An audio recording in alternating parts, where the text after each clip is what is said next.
Hello friends, welcome to my channel excellent coaching. AIDS के बारे में बात करेंगे आज। एक्वायर्ड इम्यूनो डेफिशिएंसी सिंड्रोम इसकी फुल फॉर्म है। एड्स एक वायरल डिसीज है और ये जो वायरस होता है इसको हम HIV वायरस बोलते हैं, ह्यूमन इम्यूनो डेफिशिएंसी वायरस।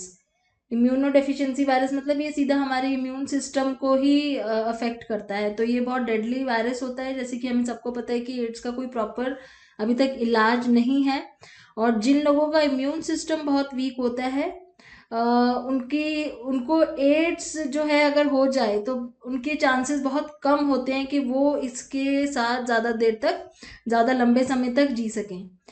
पहला केस जो एड्स का था वो यूनाइटेड स्टेट्स में रिपोर्ट हुआ था 1981 में, और 1984 तक हमें यही नहीं पता चला था कि एड्स वायरस हुआ कैसे है, इसका कॉज क्या है। तो इसलिए जो है इसकी जो वैक्सीन है या इसके लिए जो भी प्रॉपर एक मेडिसिन जो है अभी तक तो नहीं बन पाई है, पर ऐसी कुछ दवाइयां हैं जिनसे हम क्या करते हैं कि इम्यून सिस्टम स्ट्रांग करने की कोशिश करते हैं ताकि जिसको एड्स है वो थोड़े लंबे समय तक इसके साथ सर्वाइव कर सके। The first incubation estimated incubation period का क्या मतलब होता है कि सपोज ये वायरस बॉडी के अंदर आ जाता है तो उसको कितना टाइम लगता है डिसीज में डेवलप होने में। तो ये कह रहे हैं कि it can be as long as 10 years, मतलब 10 साल तक किसी की बॉडी में ये वायरस है और उसको ऐसा नहीं है कि उसको 10 साल तक पता ही नहीं चलेगा कि उसके अंदर ये वायरस है। इसको इंक्यूबेट करने में, प्रॉपर डिसीज का फॉर्म लेने में 10 साल भी लग सकते हैं। तो इंडिविजुअल जो है वो दूसरों को ये वायरस स्प्रेड कर सकता है बिना ये पता करे कि उसके अंदर वो वायरस है। उसको रियलाइज नहीं होगा क्योंकि अभी तक वो डिसीज की फॉर्म में उसकी बॉडी में नहीं आएगा। और लेकिन ये इतना इजीली स्प्रेड नहीं होता है, इसके कुछ प्रॉपर तरीके होते हैं जिससे ये वायरस स्प्रेड होता है। ये एक कम्युनिकेबल उस तरह से नहीं है कि आप किसी को कांटेक्ट नॉर्मली करोगे, बातचीत करोगे या किसी से गले मिलोगे, हैंडशेक करोगे तो आपको वायरस हो जाएगा। तो इस तरीके से नहीं होता है। एड्स जो है जब सबसे ज्यादा आज के टाइम पे कह रहे हैं कि अफ्रीका और एशियन कॉन्टिनेंट में बहुत ज्यादा प्रेवलेंट है, पर्टिकुलरली इंडिया और चाइना में, जहां पे ये रैपिडली स्प्रेड हो रहा है।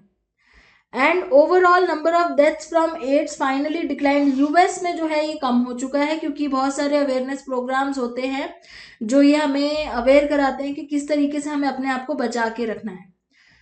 But this reduction has not occurred across all groups of people, मतलब ये जरूरी नहीं है कि जितने भी लोगों एज ग्रुप्स हैं सब में ये रिडक्शन दिखा हो, क्योंकि कुछ ऐसे पर्टिकुलर एज ग्रुप्स होते हैं जो इस तरह की चीज़ों में उनकी इस तरह की आदतें होती हैं कि उनको ये इस टाइप की प्रॉब्लम बहुत जल्दी कैच होती है। मतलब वो वर्नरेबल ग्रुप होता है ना, जो बहुत जल्दी इस सब चीज़ों में इन्वॉल्व हो जाता है। यूएन एड्स और नैको एक ऑर्गेनाइजेशन है जिसका फुल फॉर्म है नेशनल एड्स कंट्रोल ऑर्गेनाइजेशन। इन दोनों ने एस्टीमेट निकाला था कि इंडिया में 2.4 मिलियन पीपल जो है इस वायरस के साथ रह रहे हैं। ये इन्होंने 2010 की बात है। And which indicates a prevalence, मतलब 0.3% है, परसेंटेज में 0.3 है लेकिन उसके अंदर 2.4 मिलियन पीपल आ रहे हैं। India is estimated to have 23.9 lakh people infected with HIV, and in 2009, at an estimate adult HIV prevalence of 0.31%। तो इंडिया में बहुत रैपिडली ये बढ़ता जा रहा है। अब इसका रीजन क्या है? They come from different backgrounds, a large majority of them belong to sex workers. अब ये हम सबको पता है कि अनप्रोटेक्टेड सेक्स जो है ये बहुत बड़ा मेजर रीजन है एड्स के फैलने का। और ये जो जिन लोगों में ये इतना ज़्यादा नज़र आ रही है ये प्रॉब्लम, ये उनका बैकग्राउंड भी यही है कि वो सेक्स वर्कर्स हैं या हेट्रोसेक्सुअल पार्टनर्स हैं उनके, या होमोसेक्सुअल पार्टनर्स हैं, मतलब पार्टनर्स चेंज करते रहते हैं, और ड्रग्स लेते हैं। और वो ड्रग्स लेते टाइम वो उस तरह के इंजेक्शन यूज़ कर लेते हैं, उस तरह के निडल्स यूज़ कर लेते हैं जिनको स्टेरलाइज नहीं किया हुआ है ऑलरेडी, वो किसी और ने यूज़ किया होगा और वो इन्फेक्टेड होता है और वही इन्फेक्शन दूसरे में भी आ जाता है। ट्रक ड्राइवर्स हो गए या माइग्रेंट वर्कर्स हो गए, तो ये वाले सारे बैकग्राउंड के लोग हैं जिनमें ये बहुत ज़्यादा मिला है। They get primarily infection from heterosexual sex. तो देखो 80% कह रहे हैं, 80% ऑफ देम उनको ये प्रॉब्लम हेट्रोसेक्सुअल सेक्स एक्टिविटीज से हुई है। सेकेंड थिंग ये कह रहे हैं individual can only be infected if the virus is introduced directly into the blood stream. जब तक वायरस ब्लड स्ट्रीम तक नहीं जाएगा इन्फेक्शन नहीं होगा, लेकिन अगर वो ब्लड स्ट्रीम के अंदर डायरेक्टली चला गया तो इन्फेक्शन हो जाएगा। तो मतलब अगर आप किसी से हाथ मिला रहे हो, हग कर रहे हो तो नहीं होगा। लेकिन अगर अनप्रोटेक्टेड सेक्सुअल इंटरकोर्स होता है या इन्फेक्टेड सिरिंज यूज करते हो तो वो वायरस फैल जाता है। Unfortunately this means that women can pass the disease to the unborn children. तो इस केस में प्रेग्नेंट वुमेन अपने अनबॉर्न चिल्ड्रन को भी ये डिसीज पास कर देती है। डिलीवरी के टाइम पे भी हो सकता है, ब्रेस्ट फीडिंग के टाइम पे भी हो सकता है। तो ये बहुत ज़्यादा डेंजरस हो जाता है स्पेशली फॉर फीमेल्स। इसको ठीक करने के लिए या इसको रोकने के लिए बहुत सारी रिसर्चेस चल रही हैं। साइंटिस्ट बहुत सारे एफर्ट्स लगा रहे हैं कि किसी तरीके से वैक्सीन निकाली जाए जो इस वायरस को भी ख़त्म कर दे। एक ड्रग्स निकाले गए हैं जिसको हम बोलते हैं protease inhibitor and transcriptase inhibitor. ये दो ऐसे ड्रग्स हैं। They block HIV from replicating once it has invaded certain cells of the immune system.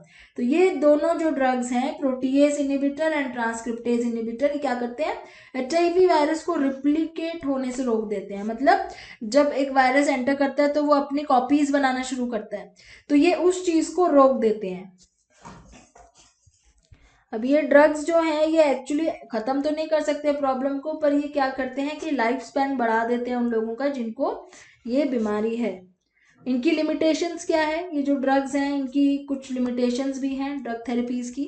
एक तो ये है कि it is extremely difficult to get people to comply. Complex regime, मतलब हमें जब एक थेरेपी हम लेते हैं तो हमें एक स्ट्रिक्ट रिजीम फॉलो करना पड़ता है, अपना रूटीन चेंज करना पड़ता है। बहुत कम लोग हैं जो इस चीज़ के लिए मानते हैं।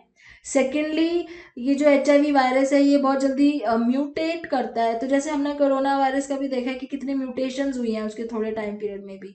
तो ये HIV वायरस का भी कह रहे हैं कि इतना म्यूटेट करता है कि अगर एक वैक्सीन आज उस पर काम कर रही है तो हो सकता है कल वो उस पर काम ना करे। तीसरी चीज़ एक और है कि इतना कॉस्टली थेरेपी है, इसकी जो इलाज है ड्रग, इसका जो एड्स का इलाज है वो इतना ज़्यादा कॉस्टली है कि मोस्टली लोग उसको उसको बिना ही ट्रीट किए जीना ज़्यादा बेटर समझते हैं, चाहे वो थोड़े टाइम पीरियड के लिए जी पाए। तो ये रीजंस हैं कि इतने ज़्यादा थेरेपीज लोग नहीं अप्लाई करते हैं। अब साइकोलॉजिस्ट इसमें कैसे हेल्प कर सकते हैं, इसका स्प्रेड कैसे रोक सकते हैं? उसके लिए हमें ये पता होना चाहिए कि स्प्रेड होता कैसे है। तो हमने जैसे ऊपर पढ़ा कि हेट्रोसेक्सुअल एक्टिविटीज़ की वजह से सबसे ज़्यादा स्प्रेड होता है। साइकोलॉजिस्ट क्या करते हैं? They become effective means of combating AIDS prevention programs. AIDS prevention programs बनाए जाते हैं जहां पे लोगों के बिहेवियर को चेंज करने पे फोकस किया जाता है। लोगों का बिहेवियर क्या, मतलब कि वो जो ड्रग्स यूज करते हैं जिस वजह से वो इन्फेक्टेड सिरिंज यूज कर लेते हैं, उस बिहेवियर को कैसे कंट्रोल किया जाए। वो जो अनप्रोटेक्टेड सेक्स करते हैं या हेट्रोसेक्सुअल पार्टनर्स के साथ करते हैं तो उस बिहेवियर को कैसे चेंज किया जाए, उस चीज में हमें साइकोलॉजिस्ट की जरूरत पड़ती है। क्योंकि ये स्प्रेड क्यों हो रहा है? क्योंकि लोगों के बिहेवियर ऐसे हैं, लोग अपने हैबिट्स नहीं बदल रहे। अगर हम उसको रोक देंगे वहीं पे तो ऑटोमेटिकली इसका स्प्रेड कम हो जाएगा। तो एक तो जैसे गवर्नमेंट की कोशिश होती है कि बहुत सारे अवेयरनेस प्रोग्राम्स चलाए गए हैं जो एड्स को हम लोगों को अवेयर करते हैं कि एड्स कैसे होता है, कैसे रोका जा सकता है, पर वो चीज़ इतनी काम नहीं कर रही है। हेल्थ साइकोलॉजिस्ट ये मानते हैं कि वो जो प्रिवेंशन प्रोग्राम्स हैं, जो अवेयरनेस प्रोग्राम्स हैं, वो इतने काम नहीं कर रहे हैं, लोग उसके ऊपर इतना ध्यान नहीं दे रहे हैं। दूसरी चीज वो भी कह रहे हैं कि technique effective for a particular target group are not necessarily effective. मतलब सपोज आपने एडल्ट्स के लिए कोई टेक्निक यूज करी है तो वो टीनेजर्स के ऊपर काम नहीं करेगी। टीनेजर्स का बिहेवियर बदलने के लिए दूसरी टेक्निक चाहिए। फीमेल का अलग तो मेल का अलग, बैकग्राउंड अलग है, तो सबके लिए अलग अलग तरीके से आपको इंटरवेंशंस करनी पड़ेंगी। तो इसीलिए ये प्रॉब्लम आती है। One model that is used in developing interventions, एक ये मॉडल की बात कर रहे हैं जिसको हम बोलते हैं informational motivation behavioural skills, IMB model. IMB, I से इंफॉर्मेशन, M से मोटिवेशन, B से behavioural skills model. According to IMB model, people are more likely to perform HIV preventive behaviours to the extent that they. अब ये तीन चीजें बोल रहे हैं, लोग जो है अपना बिहेवियर तब चेंज करेंगे जब first they know how HIV is acquired and the specific action they must take to avoid it। एक तो ये कि होता कैसे और कैसे अपने आप को रोक सकते हैं, उससे अवॉइड कर सकते हैं, जो कि अवेयरनेस प्रोग्राम के थ्रू काफी बार बताया जाता है।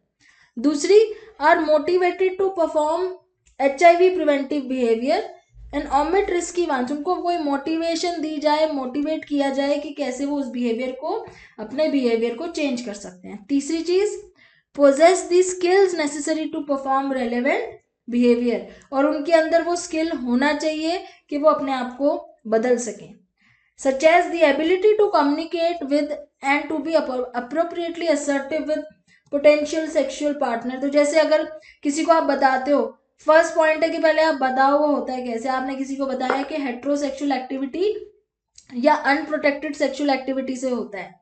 दूसरी चीज, वो मोटिवेटेड होना चाहिए कि उसको अपनी आदत बदलनी है। तीसरी चीज, उसके अंदर वो स्किल होना चाहिए, वो कम्युनिकेट कर पाए अपने सेक्सुअल पार्टनर को कि अनप्रोटेक्टेड एक्टिविटी नहीं करनी है। तो ये तीनों जब तक नहीं होंगी तब तक वो बिहेवियर चेंज नहीं होगा। IMB model serves as a framework in which to conduct elicitation research।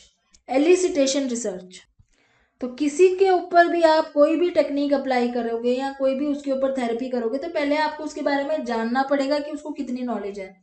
Elicitation research वही चीज है, आप पहले जानोगे कि आपके टारगेट ग्रुप को कितनी नॉलेज है, कितनी इन्फॉर्मेशन है एड्स के बारे में, HIV के बारे में, क्या वो मोटिवेटेड है अपने आप को चेंज करने के लिए या नहीं है, क्या वो एक्चुअली में उसके अंदर स्किल है कि वो अपना बिहेवियर चेंज कर पाएगा। तो हमें IMB model plus elicitation research, ये दोनों एक ऐसे टूल्स हैं जो इफेक्टिवली काम कर सकते हैं अगर हम एड्स प्रिवेंटिव बिहेवियर को लोगों के अंदर लाना चाहते हैं।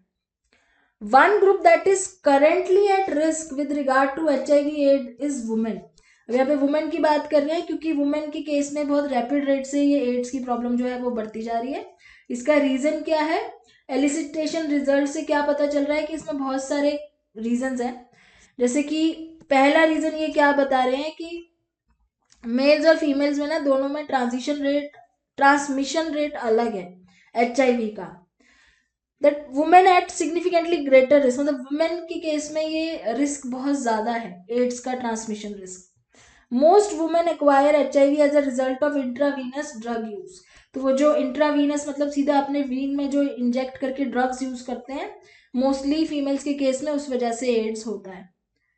और उसके बाद अनप्रोटेक्टेड सेक्सुअल एक्टिविटीज अगर करते हैं तो इजीली हो जाता है, या मल्टीपल सेक्सुअल पार्टनर्स हैं तो। और एक रिस्क फैक्टर, एक बहुत इंपॉर्टेंट जो ये कह रहे हैं कि एक रिसर्च से पता चला है कि chances of male to female transmission of HIV are 12 times greater than those of female to male। मतलब मेल टू फीमेल 12 गुना ज्यादा चांसेस हैं कि HIV ट्रांसमिट होगा rather than female to male. मतलब फीमेल से मेल को ट्रांसमिट होने से ज्यादा जो हो रहा है वो मेल टू फीमेल ट्रांसमिशन हो रहा है, तो इसलिए फीमेल ज्यादा रिस्क पे हैं। फिर उसके अलावा और भी रीजंस ये बता रहे हैं कि इसके अलावा और रीजन क्या है, जैसे हमारे जो जेंडर रोल में डिफरेंसेस हैं। जेंडर रोल में मतलब कुछ फीमेल्स हैं जो अपने ट्रेडिशनल जेंडर रोल्स के अंदर ही हैं अभी भी। कैसे ट्रेडिशनल जेंडर रोल्स के कि अगर सेक्सुअल एक्टिविटी में मेल्स जो है वो बोलते हैं तो वो फीमेल्स उसमें मतलब उनको मना नहीं कर पाती हैं या उनको बोल नहीं पाती हैं कि हमें अनप्रोटेक्टेड सेक्सुअल एक्टिविटी में इन्वॉल्व नहीं होना है। तो फीमेल्स के जो स्किल उनके अंदर नहीं है अपनी बात को असर्टिवली अपने सेक्सुअल पार्टनर के सामने वो रख पाए। तो ये ट्रेडिशनल जो रोल चलता आ रहा है फीमेल्स का कि वो क्लियरली अपने सेक्सुअल पार्टनर को मना नहीं करती हैं, तो वो एक रीजन है कि उनके अंदर ये वायरस बहुत ज्यादा इंक्रीज हो रहा है। फाइनली फियर में भी एन इम्पोर्टेंट फैक्टर। फियर किस तरह का, जैसे हम बहुत सारे उसके थ्रू अवेयरनेस प्रोग्राम्स के थ्रू फियर क्रिएट कर देते हैं, तो फियर एक इम्पॉर्टेंट फैक्टर है जिससे आप किसी को डरा के उसका बिहेवियर चेंज कर सकते हो। ऐसे ही फियर एक इम्पॉर्टेंट फैक्टर इसमें भी है। जब जैसे रिलेशनशिप होते हैं जब दो लोगों के, मेल फीमेल्स के, तो उसमें क्या होता है कई बार एक फियर होता है, फीमेल्स एक फियर में रहती हैं क्योंकि उनके पार्टनर्स का एक डोमिनेंट बहुत ज्यादा रोल होता है। तो अगर एक मेल पार्टनर बहुत डोमिनेंट है तो फीमेल के अंदर एक फियर होता है कि वो उसको कुछ कह नहीं सकती, तो वो ऑटोमेटिकली अगर डरती है अपने मेल पार्टनर से, उसके अंदर एक फियर है, तो वो अपना बिहेव उसका बिहेवियर तो छोड़ो, अपना भी नहीं मतलब उसको चेंज नहीं कर पाएगी। अगर वो सेक्सुअल एक्टिविटी में इन्वॉल्व होने के लिए मेल पार्टनर बोलता है तो फीमेल उसको मना नहीं कर पाती है, बिकॉज उससे फियर है उसको। तो ये भी एक रीज़न है। तो ये सारी चीज़ें हैं जिसकी वजह से फीमेल्स में HIV वायरस जो है वो बहुत ज़्यादा रैपिडली स्प्रेड हो रहा है। अब इसको क्या हम ठीक कर सकते हैं? तो यहाँ पे हॉपबॉल एंड हिज कोलीग्स कह रहे हैं कि एक्चुअली में ये ठीक कर सकते हैं अगर हम उनको ट्रेनिंग दें, फीमेल्स को। जैसे इन्होंने एक बार ट्राई भी करके देखा था एक स्टडी में कि जिनको ट्रेनिंग दी थी उनके अंदर कोई चेंज आया था कि नहीं आया था, तो वो सक्सेसफुल था। तो ट्रेनिंग किस तरह की दे सकते हैं? जैसे उसमें हम उनकी अवेयरनेस और उनकी नॉलेज इंक्रीज करें पहले तो, कि वो जिस चीज़ का रिस्क ले रहे हैं उसमें क्या क्या है, वो कैसे होता है, कैसे उसको रोका जा सकता है, उसको उनको क्लियरली ये चीज़ समझाएं। सेकंड, उनको अगेन वही चीज़ आती है, मोटिवेशन बहुत ज़रूरी है। उनको मोटिवेट किया जाए ताकि उनको रिस्क आप बताओगे कितने ज़्यादा है, अगर आप उस टाइम मना नहीं कर पाओगे तो आप जिंदगी भर के लिए अपनी लाइफ खराब कर सकते हो। तो इतना बड़ा रिस्क है, इस चीज़ को बोल के आप उसे मोटिवेट करो। थर्ड है provide them behavioural skills, plus उसको जैसे उसके अंदर स्किल नहीं है अगर अपनी बात को रखने के, तो ट्रेनिंग के थ्रू उनको ये स्किल्स सिखाए जाएं कि कैसे वो अपने बिहेवियर को मॉडिफाई कर सके और अपनी बात को सामने रख सके, जो वो नहीं करना चाहती वो ज़बरदस्ती कोई ना करवा पाए। तो इस तरह की ट्रेनिंग देनी ज़रूरी है अगर हम ये ट्रेंड चेंज करना चाहते हैं। फिर आगे बात करेंगे हेल्थ एंड वेलबींग की। वेल बीइंग यानी कि एक तो हो गई हेल्थ, हो गई जहाँ पे हम हेल्थ को देखते हैं कि हमें कोई डिसीज नहीं है, प्लस हम मेंटली, फिजिकली, साइकोलॉजिकली, स्पिरिचुअली हर तरीके से हेल्दी हैं। वेल बीइंग भी उसी तरीके का है। वेल बीइंग में आपकी हैप्पीनेस आ जाती है, हैप्पीनेस ऑफ फैमिली आ जाती है, हैप्पीनेस ऑफ कम्युनिटी, आप खुश हो, आपके आसपास की एनवायरनमेंट अच्छा है, सब जगह हैप्पीनेस है, तो वो सारी चीज़ें मिलके आ जाता है well being. So in Indian context, view is just not an absence of illness. जैसे कि हमने WHO की भी डेफिनेशन बहुत बार देखी है, तो उसमें यही लिखा हुआ है कि हेल्थ का मतलब सिर्फ ये नहीं है कि आपके अंदर कोई बीमारी नहीं है। हेल्थ का मतलब ये है कि आप पॉजिटिवली, मेंटली, फिजिकली, स्पिरिचुअली हर तरीके से आप हेल्दी हो, हर तरीके से आप पॉजिटिव हो, उसको हम हेल्थ बोलते हैं। जो कि इंडियन पर्सपेक्टिव में भी वही चीज़ मानी जाती है कि स्पिरिचुअली, फिजिकली, मेंटली आप हैप्पी हो, हेल्दी हो, और डिसीज तो ऑब्वियसली नहीं है। तो ये इसको हम बोलते हैं, जैसे स्वास्थ्य बोलते हैं हिंदी में हम, स्वास्थ्य, तो वही WHO और इंडियन पर्सपेक्टिव दोनों क्या सेम कॉन्सेप्ट है हेल्थ को लेके। मॉडर्न साइकोलॉजी क्या कहती है? मॉडर्न साइकोलॉजी ये कहती है कि कॉग्निटिव, इफेक्टिव और कॉग्निटिव, ये 3 एस्पेक्ट्स हैं हेल्दी पर्सन के। कॉग्निटिव लेवल पे एक हेल्दी पर्सन होता है जो पीसफुल होता है, क्वाइट होता है, सीरीन होता है, जिसके अंदर कॉन्फ्लिक्ट्स नहीं होते, अटैचमेंट्स नहीं होती हैं। अब अगेन यहाँ पे अटैचमेंट से वो इंडियन पर्सपेक्टिव याद आ जाता है, जहाँ पे हम बोलते हैं कि जैसे हमने गीता में भी पढ़ा है कि हमें किसी चीज़ के साथ अटैचमेंट नहीं करनी है, तो वही चीज़ आ जाती है कि मॉडर्न साइकोलॉजी भी उसको कॉग्निटिव बोलती है। इफेक्टिव लेवल पे वो बोलती है कि पर्सन के अंदर ईगो नहीं होना चाहिए, डिजायर्स नहीं होने चाहिए, and equi poised in pen and pleasure, दोनों चीज़ों को वो एक साथ एक्सेप्ट करे। कोनेटिव लेवल में क्या है? Well being in performing once duty और एक्शन, अपने एक्शन और अपने ड्यूटी को बहुत अच्छे से परफॉर्म करें। तो इन चीज़ों को मॉडर्न साइकोलॉजी बोलती है कि ये इंडियन पर्सपेक्टिव से ये प्रॉपर जो है एक हेल्थ के इंडिकेटर्स हैं, जहाँ पे ह्यूमन फंक्शनिंग का अल्टीमेट गोल ये है कि उसको अपनी लाइफ को पेन और सफरिंग से फ्री रखना है, no pain and no suffering. अब आगे इसमें ये क्या कह रहे हैं? According to Ayurveda, good health is dependent on daily activities, जो हम डेली एक्टिविटीज करते हैं, जैसे कि लेजर एक्टिविटीज हो गई, या हमारी न्यूट्रिशनल डाइट हो गई, या हमारे थॉट्स हो गए, इस पर डिपेंड करता है कि हमारी हेल्थ कैसी है। Accordingly for maintaining good health you should became aware of your body, emotions and thought. तो यहाँ पे भी वही चीज़ आ गई कि आपको फिजिकली, इमोशनली, साइकोलॉजिकली, मेंटली हर तरीके से हेल्दी रहना है, तो आपको इन सब चीज़ों की अवेयरनेस होनी चाहिए, आपकी डाइटरी हैबिट्स अच्छी होनी चाहिए, ब्रीदिंग हैबिट्स, जैसे आजकल कहते हैं कि हम आप इतना टाइम नहीं होता है कि हम डीप ब्रीदिंग करें, हम बहुत फास्ट ब्रीदिंग करने लग गए हैं, जबकि एक ब्रीदिंग प्रॉपर होती है जब हम डीप ब्रीदिंग करते हैं। तो हमारी ब्रीदिंग करने का तरीका, हमारा फोकस, वो सारी चीज़ें जो होंगी तभी हमारा वेल बीइंग होगा। Ayurvedic model of well-being shows how body, mind, spirit interactions can be predicted, balanced and improved to enable us live happily and harmoniously. Now coming to promoting wellness, कैसे हम अपना हेल्थियर लाइफस्टाइल डेवलप कर सकते हैं। अब इसमें ये बहुत अच्छी बात कर रहे हैं, जैसे हमने देखा है ना कि कुछ लोग बहुत कम एज तक जीते हैं, 60-70 ईयर्स तक, और कुछ लोग होते हैं जो 100 ईयर्स तक भी पहुंच जाते हैं। तो उनमें क्या फ़र्क होता है? आपको क्या लगता है कि जो लंबे समय तक जीते हैं वो ऐसा क्या करते होंगे? तो वो बहुत ही नॉर्मल सी चीज़ है जो हम सब जानते हैं। वो क्या करते हैं, वो ग्रीन लीफी वेजिटेबल ज़्यादा खाते हैं, वो फ्रूट्स, फ्रेश मिल्क, ये सब ज़्यादा खाते हैं, वो मीट, एनिमल फैट अवॉइड करते हैं, वो डेली एक्सरसाइज करते हैं, फिजिकल एक्टिविटी। देखो फिजिकल एक्टिविटी में लिखा है तो सबसे इंपॉर्टेंट फैक्टर है जो आपकी लाइफ को इम्प्रूव और लंबा कर सकता है। तो बहुत ही कॉमन सी चीज़ें हैं जो हर कोई कर सकता है स्टिल, लेकिन सारे नहीं करते हैं, वो उनके लाइफ स्पैन के थ्रू पता चल जाता है। जेनेटिक फैक्टर्स का भी कुछ रोल है। कई बार ये होता है कि जिनके पेरेंट्स की बहुत लंबी लाइफ थी और वो बहुत हेल्दी थे तो उनके बच्चे हेल्दी रहते हैं, लेकिन अगेन धीरे धीरे वो अपने लाइफस्टाइल की वजह से अपनी हेल्थ खराब कर देते हैं। मान लो पेरेंट्स थे जो बहुत हेल्दी थे, वो ये सब चीज़ें करते थे, हेल्दी खाना, हेल्दी एक्सरसाइज रोज करना, घूमना, लेकिन बच्चे ऐसा नहीं करते हैं, तो जेनेटिक्स कब तक उनको सपोर्ट करेगा? लाइफस्टाइल की वजह से धीरे धीरे उनके अंदर बीमारियां आनी शुरू हो ही जाएगी। तो जेनेटिक्स का रोल है, लेकिन उसको कंटिन्यू रखने के लिए हमें अपनी हैबिट्स भी वैसे बनानी पड़ती हैं।